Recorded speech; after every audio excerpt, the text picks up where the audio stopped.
BJP రాష్ట్ర నాయకత్వ తీరుపై నిత్యం అసంతృప్తి వ్యక్తం చేసే ఎమ్మెల్యే రాజాసింగ్ స్వరం మారిందా? ఈ ఫైవ్ బ్రాండ్ సడన్ గా యూటర్న్ తీసుకున్నారా? విన్నపాలు వినలేనంటూ పార్టీ రాష్ట్ర అధ్యక్షుడిని వేడుకుంటున్నారా? రాజాసింగ్ సార్ మారిపోయారా? పార్టీ లైన్లోకి వచ్చారా? తెలుసుకోవాలంటే వాచ్ ది స్టోరీ.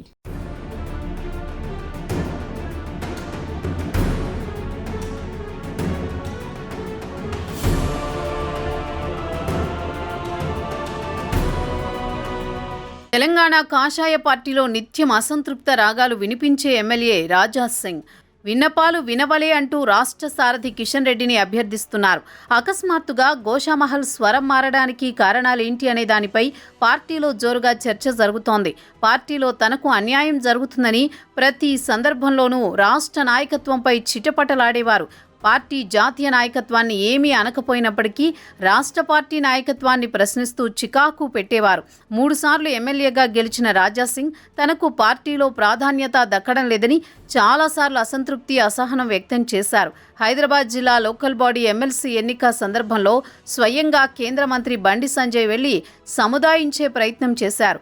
దీంతో ఎమ్మెల్సీ ఎన్నికల వరకు సైలెంట్గా ఉన్నారు రాజాసింగ్.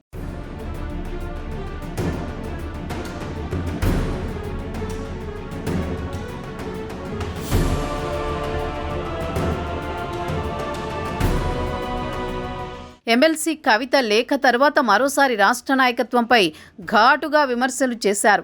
అక్కడితో ఆగకుండా పెద్ద మొత్తంలో డబ్బులిస్తే మా నేతలు అమ్ముడు పోతారంటూ సంచలనం కామెంట్స్ చేశారు. రాజాసింగ్ వ్యాఖ్యలపై ఆగ్రహం వ్యక్తం చేసిన ఒక కరీంనగర్ బీజేపీ కార్యకర్త సోషల్ మీడియాలో పోస్టు పెట్టారు.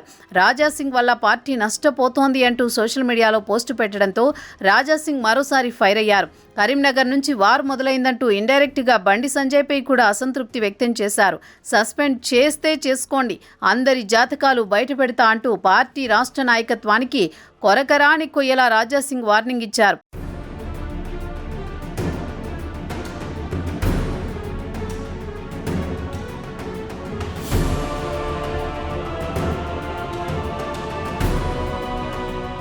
రీసెంట్గా పార్టీ రాష్ట్ర కార్యాలయంలో నిర్వహించిన మీడియా సమావేశంలో రాజాసింగ్ కామెంట్స్ పై కిషన్ రెడ్డి స్పందించారు. పనికి వచ్చేది మాట్లాడాలని, రాజాసింగ్ సీనియర్ లీడర్, ప్రజాప్రతినిధి, తాను సామాన్య కార్యకర్తను అంటూ వ్యంగ్యాస్త్రాలు సంధించారు.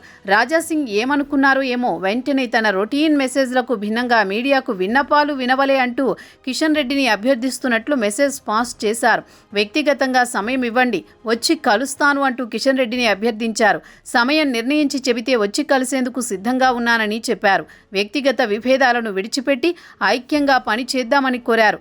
రాజాసింగ్ యూటర్న్ స్టేట్మెంట్పై పార్టీలో విస్తృత చర్చ జరుగుతోంది.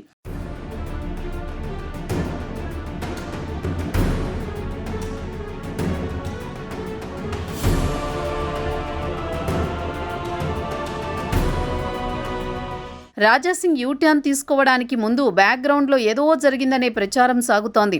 పార్టీ రాష్ట్ర సారథి కిషన్ రెడ్డి ఏం చేశారు? తనపై నిత్యం అసంతృప్తి గళం వినిపించే నాయకుడిని దారికి తెచ్చుకున్నారా అన్నది హాట్ టాపిక్గా మారింది. మొత్తానికి కమల దళపతి కిషన్ రెడ్డి గోషామహల్ ఎమ్మెల్యే రాజాసింగ్కు టైం ఇస్తారా? విభేదాలు పక్కన పెట్టి కలిసి పనిచేస్తారా అన్నది చూడాలి.